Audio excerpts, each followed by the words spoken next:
bien, seguimos en agenda parlamentaria, son 3 de la tarde con 3 minutos, nos vamos a ir al hemiciclo principal a esta hora del Palacio Legislativo porque se va a reanudar la sesión del Pleno. Ya se encuentra el presidente del Congreso, Daniel Salaverry, en su lugar para poder reanudar este debate sobre la reforma constitucional. Y tenemos que informar en torno a lo que se ha avanzado el día de hoy.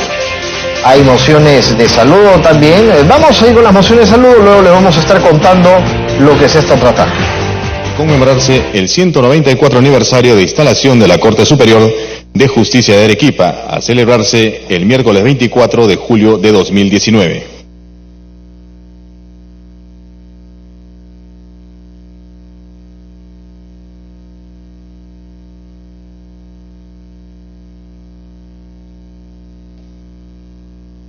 Del congresista Tubino Arechereiber, el Congreso de la República acuerda saludar por su 50º aniversario de fundación al diario Ímpetu de Pucallpa.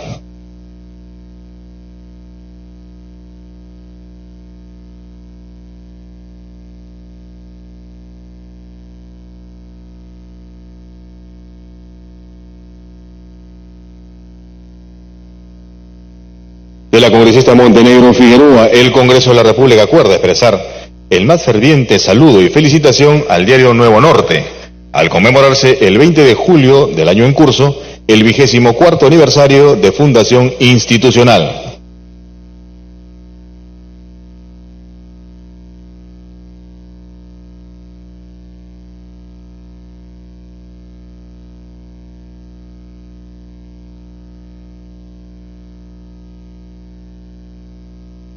Del congresista Trujillo Segarra, el Congreso de la República acuerda saludar a Moyobamba, ciudad de las orquídeas, con motivo de celebrar el 25 de julio del año 2019 el 479º aniversario de Fundación Española, ciudad histórica, capital del departamento de San Martín, cuna de la cultura del oriente peruano.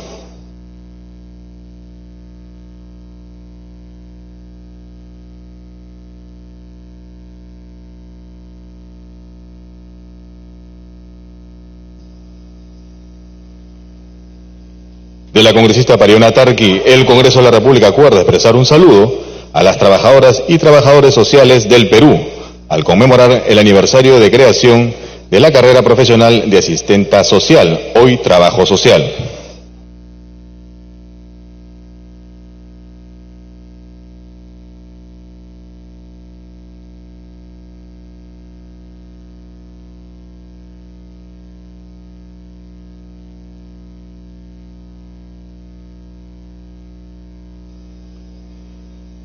Del congresista Dipas Guamán, el Congreso de la República acuerda expresar el afectuoso saludo, felicitación y reconocimiento al distrito de Pichari, en la provincia de la Convención del departamento de Cusco, con ocasión de celebrar su 24º aniversario de creación política.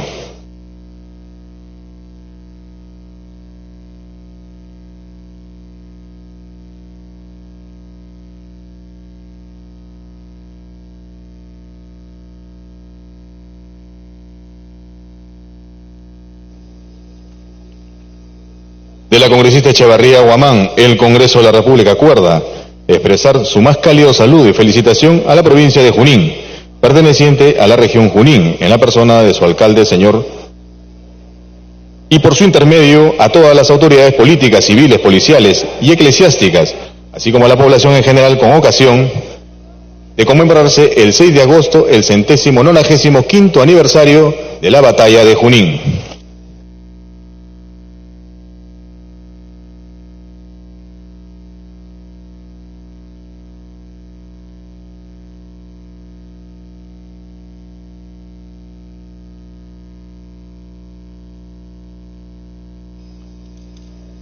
Del congresista Pacori Mamani, el Congreso de la República acuerda expresar su más emotivo saludo, felicitación y un justo reconocimiento a la Universidad Nacional de Juliaca, provincia de San Román, región de Puno, con ocasión de celebrarse el día 25 de julio del presente año, el 22º aniversario de creación institucional.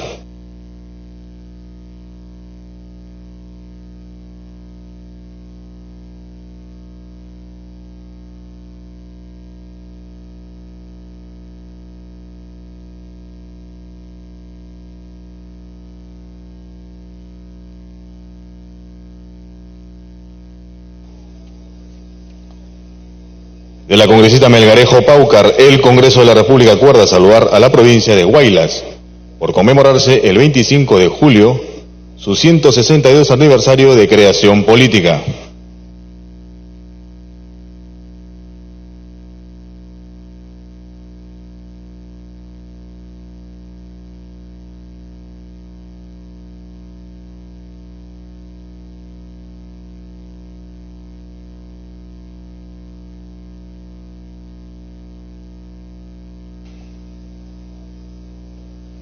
De la congresista Montenegro Figueroa, el Congreso de la República acuerda expresar su más ferviente saludo, felicitación y reconocimiento a la provincia de Casma, región Ancash, al conmemorarse el 25 de junio de 2019 su 64º aniversario de creación política.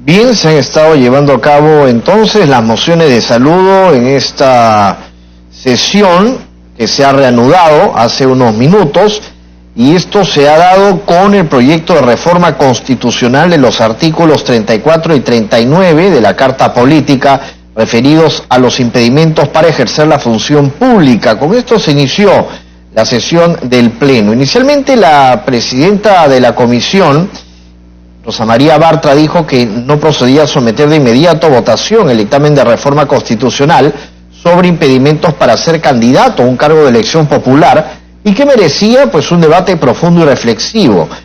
El presidente de la sesión, Daniel Salaverry, recordó que dicho dictamen ya había sido sustentado en el Pleno, hubo un amplio debate y no se sometió a votación porque había 90 congresistas presentes y la valla era de 87 votos y era probable que no pasara su aprobación. Luego, con 110 congresistas, pues hubo la posibilidad que esto pase. El dictamen, como se sabe, propone incorporar el artículo 34A, que es lo que está pendiente.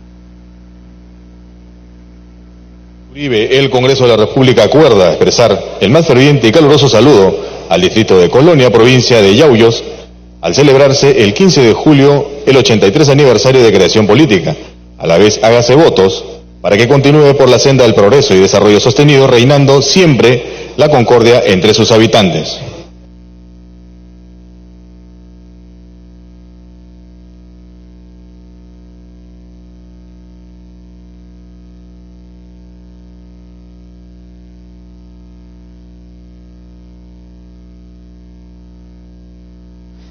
Mañana, miércoles 24 de julio, a las 8:30 de la mañana, hay sesión de la Comisión Permanente del Congreso.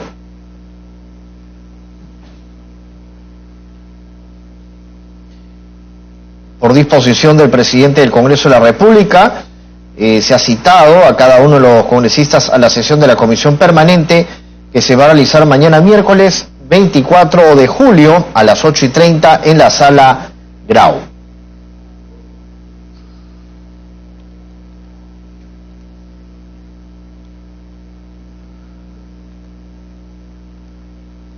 Bien, lo que nosotros les contábamos anteriormente, que queda pendiente lo que es el dictamen que propone incorporar el artículo 34A en cuanto a la modificación también del artículo 39 de la Constitución. El segundo párrafo establece que tampoco pueden postular las personas que cuenten con sentencia condenatoria en primera instancia por delitos dolosos cuya pena sea mayor a 4 años.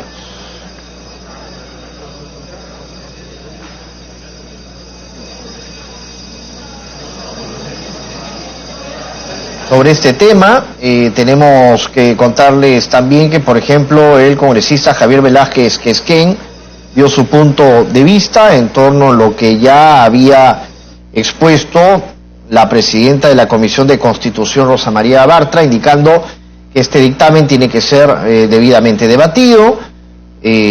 Comentó que el artículo propuesto no viola la presunción de inocencia, pero que le pareció excesivo que se establezcan impedimentos legales para los cargos de confianza, teniendo en cuenta que no existen profesionales que puedan suplir a los que tienen alguna condena.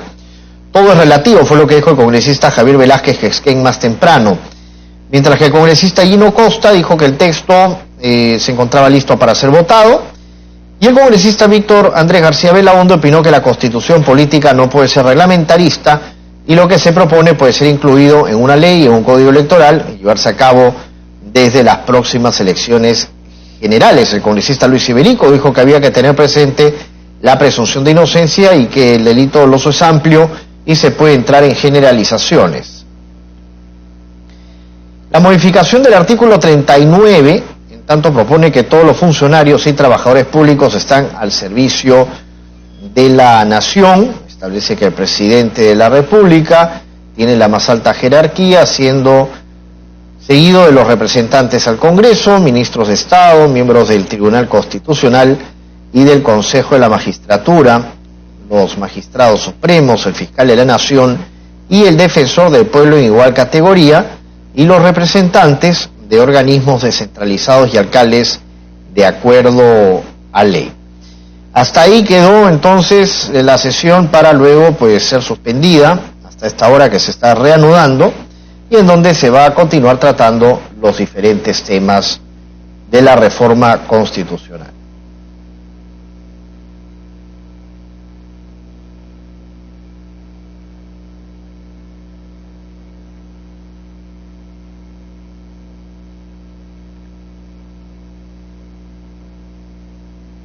El Pleno también aprobó el dictamen del proyecto que modifica la Ley 28094, Ley de Organizaciones Políticas, para promover la participación política y la democracia en las organizaciones políticas. Se alcanzó 70 votos a favor, 23 en contra y 16 abstenciones.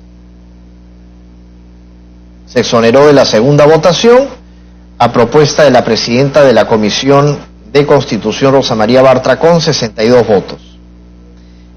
Dijo que en el nuevo texto se han hecho algunas precisiones que se discutieron en la sesión que tuvieron como trabajo, de modificar el término precandidatos por el de candidatos y para evitar también confusiones en las expresiones legales.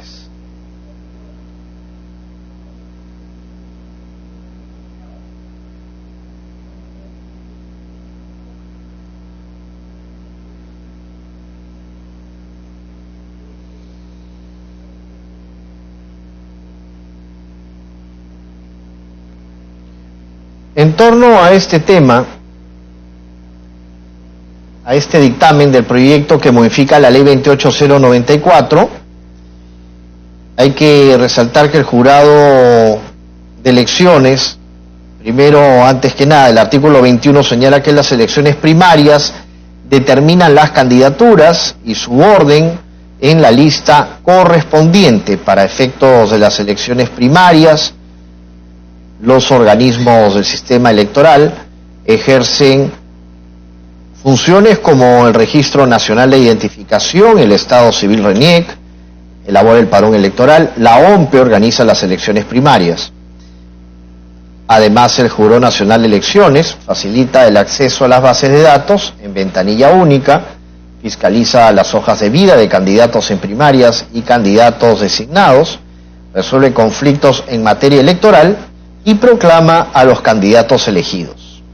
El artículo 24 precisa que las candidaturas sujetas a elecciones primarias son el presidente de la República, representantes al Congreso, los gobernadores regionales y alcaldes provinciales y distritales. El artículo 24 establece que las elecciones primarias se realizan de manera simultánea, mediante el voto universal, libre, obligatorio, igual, directo y secreto de todos los ciudadanos, estén o no afiliados a una organización política. En cuanto a este tema, para continuar con su participación en el proceso electoral, el partido político deberá obtener al menos el 1.5% de los votos en elecciones primarias.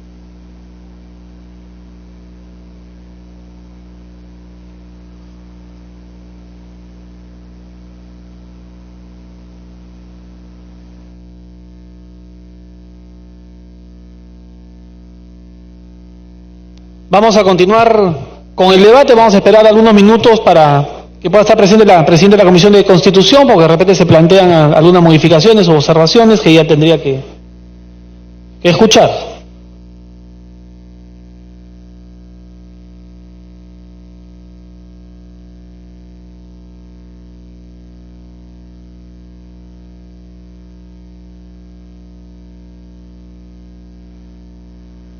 Bien, entonces está pendiente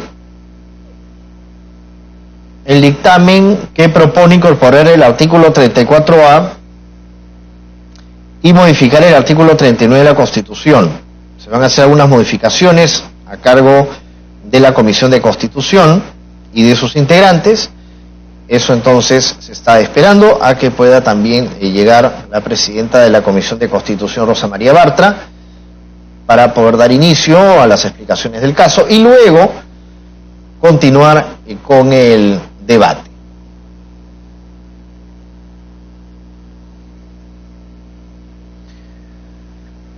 Sobre esto hay que señalar que lo que se vio en un momento y que se suspendió hasta esta hora fue el proyecto de reforma constitucional de los artículos 34 y 39 de la Carta Política referidos a los impedimentos para ejercer la función pública. Inicialmente, como hemos ya contado, la presidenta de la comisión, Rosa María Bartra, quien ya llegó. La palabra el congresista Manuel Dagmer.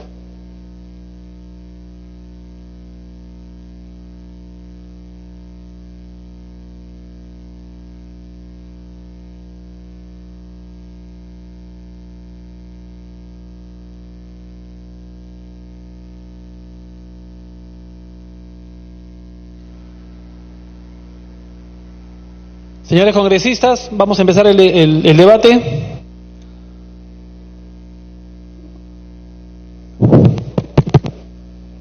Señor presidente, respecto a esta materia que se está viendo de reforma constitucional, es una materia ciertamente clave, muy importante y que tiene antecedentes ya en el Congreso. Yo presenté el proyecto de ley 988 del 2016 relativo a la prohibición de funcionarios y servidores públicos y representantes por elección popular y receptores de subvenciones públicas especiales, jerarquía eclesiástica y otros, en relación a la tendencia de bienes o capitales en lugares offshore, paraísos fiscales, evadiendo el pago de tributos al erario nacional. Después de lo que hemos vivido y todavía seguimos viviendo con el caso Lavajato y sus diversas consecuencias, es evidente que no basta con las normas acotadas en los códigos para enfrentar los temas de corrupción en el sector público o en funcionarios o en representantes que tienen el manejo de dineros públicos. Se ha especializado mucho el saqueo a nuestros recursos. De ahí que, por ejemplo, las cuentas offshore, la posibilidad de tener cuentas en paraísos fiscales que fundamentalmente sirve para evadir impuestos en el país, o sirve para blanquear dineros, o sirve para justificar coimas, para tener lugar donde resguardar las coimas. Esa modalidad no está muchas veces establecida como un elemento decisivo para poder establecer responsabilidades de índole penal. De ahí que presentamos un proyecto de ley en la cual señalamos con claridad que la corrupción tenía que referirse a bienes de capital, bienes o capitales de cualquier naturaleza en paraísos fiscales, los que evaden el correspondiente pago de tributos al erario nacional. Y la manera más clara de hacerlo es señalar por ley que no pueden ser candidatos en las elecciones al Congreso de la República, municipales y o regionales, aquellos que tengan bienes o capitales de cualquier naturaleza en lugares offshore, paraísos fiscales. Todos sabemos que la corruptela que se ha vivido con el Lavajato ha mostrado la fuerza de esa manera de estafar al país. De ahí que inclusive señalamos ya de esos años en el artículo 2 de prohibiciones quienes están prohibidos de tener bienes o capitales de cualquier naturaleza en lugares offshore, paraísos fiscales, durante el ejercicio de su cargo y hasta 24 meses después de haber dejado el mismo bajo sanción de destitución y penalidades correspondientes. ¿A quiénes poníamos? El presidente de la República, vicepresidentes, congresistas de la República, ministros de Estado, miembros del Tribunal Constitucional y del Consejo de la Magistratura, a los magistrados supremos, el fiscal de la Nación, el defensor del pueblo, directores, titulares y miembros del órgano colegiado de los organismos constitucionalmente autónomos, miembros de consejos consultivos, miembros de tribunales administrativos, directores y altos funcionarios de empresas del Estado o representantes de este en directorios, alcaldes, regidores, gobernadores regionales y consejeros regionales, rectores y vicerrectores de universidades públicas y privadas, altos mandos de las fuerzas militares y policiales, altos funcionarios del Poder Judicial y Poder Electoral, jerarquía eclesiástica receptora de subvenciones públicas, otros establecidos por ley o por el reglamento de la presente norma. En esos años decían que esto era un escándalo, era una barbaridad, era disparar a todo el mundo cuando no había esas responsabilidades. Tiempo adicional. El día de hoy, lamentablemente, es una comprobación lamentable, es una comprobación triste para el Perú, que existen muchos de estos funcionarios que han cometido este tipo de delitos y que deben ser adecuadamente sancionados. Con todos los problemas que hay en la legislación penal, de todas formas se han avanzado. Por eso es que yo quisiera que el proyecto de ley 988-2016 sea tomado en cuenta para la versión final de este texto que se está discutiendo y aprobando en el Congreso, y se incorporen estos artículos específicos para darle la fuerza correspondiente, de tal manera que no solamente sea una ley, sino sea una norma constitucional que señale la responsabilidad que no puede ser evadida, que no puede ser extinguida o que no puede ser ocultada, sino que más bien tiene que ser adecuadamente sancionada. Señor presidente, que le mando a la presidenta de la Comisión de Constitución el proyecto de ley el proyecto de ley que está vigente en el Congreso, para que pueda ser, si es que así lo amerita, incorporado en alguna de sus partes en la norma correspondiente. Gracias, congresista. Tiene la palabra el congresista Mario Mantilla.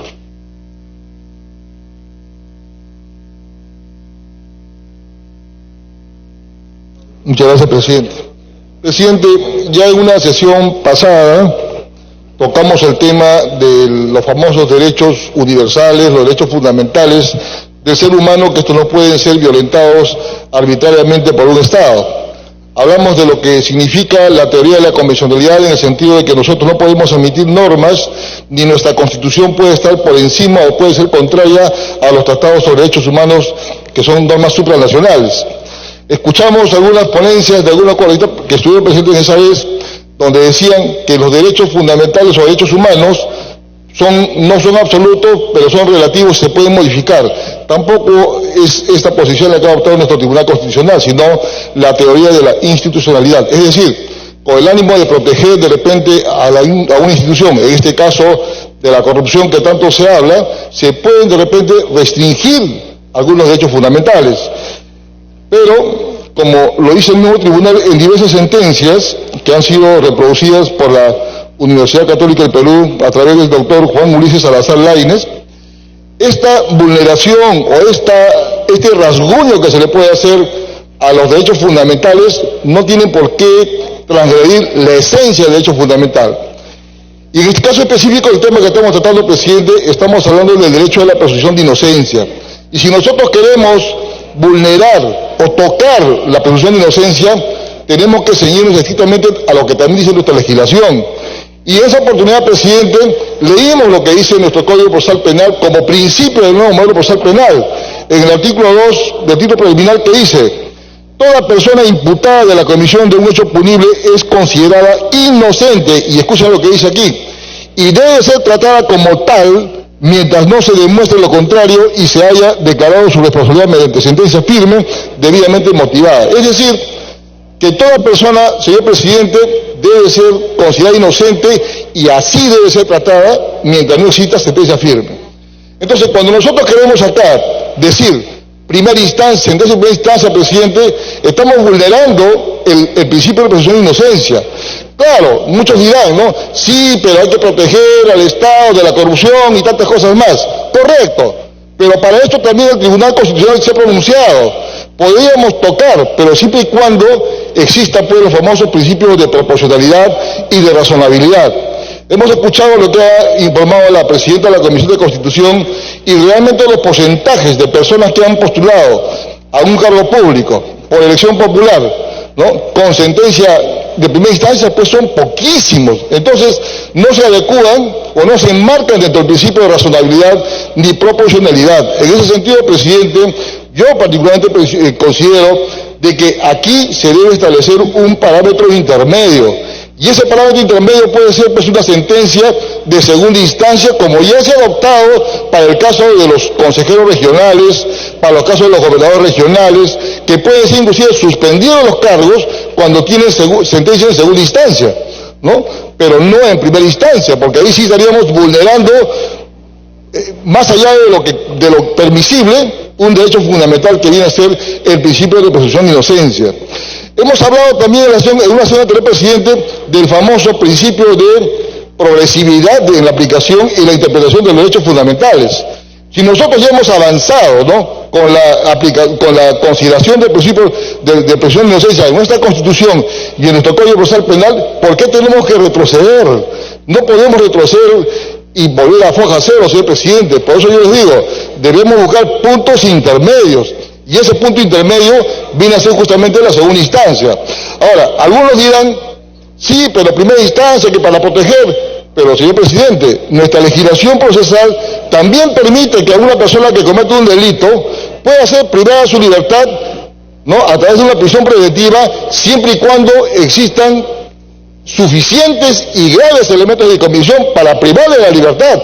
Porque, como lo señalan algunos jueces en el Perú, después del derecho a la vida está el derecho a la libertad de las personas, y para vulnerar la libertad de las personas tienen que haber pues suficientes y graves elementos de comisión para poder privar esa libertad.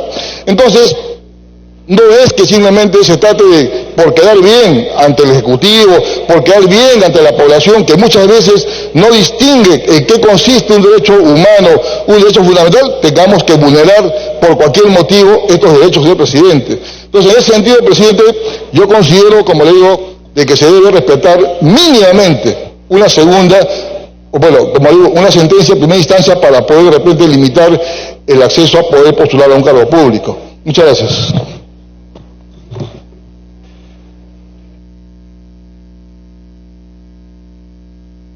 ¿Congresista Ventura se encuentra en la sala? Bueno, entonces vamos a darle la palabra al congresista Gino Costa.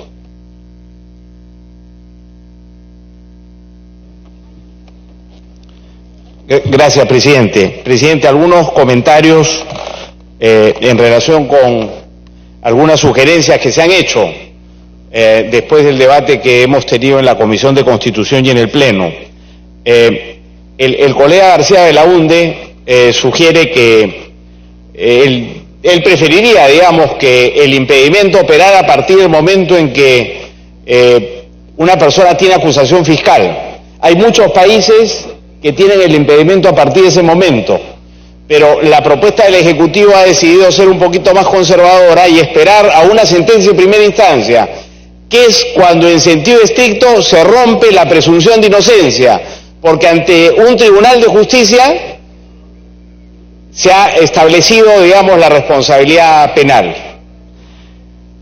Ahí es que queda claramente establecida rota la presunción de inocencia, y ha sido más segura la propuesta del gobierno en sugerir que el impedimento opere desde ese momento.